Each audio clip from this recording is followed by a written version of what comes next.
Dyson Harrop satellites. Don't worry, this isn't another advert for a vacuum, but the latest innovation in clean, renewable energies. The top dogs at the moment concerning renewable energies are solar and wind power. However, both are currently inefficient and ultimately unfit to solve the fossil fuel crisis. Which is why we propose the out-of-this-world solution, solar wind power.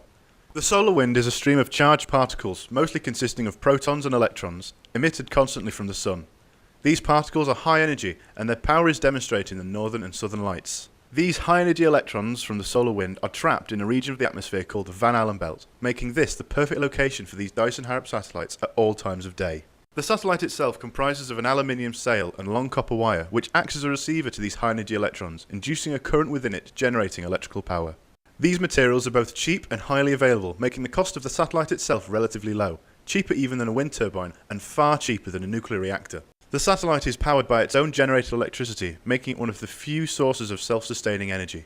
Once generated, this energy can be transported back to Earth using a system of microwave lasers to be absorbed by a large receiver on the surface and then transmitted to the national grid. One satellite is enough to power over 4,000 homes.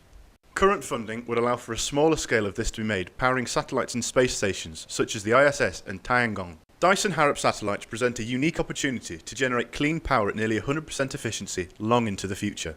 Because of the number of satellites required to power the whole Earth, manufacturing the satellites would create thousands of jobs, helping the economy as well as the environment. Dyson Harrop satellites, sailing to a cleaner future.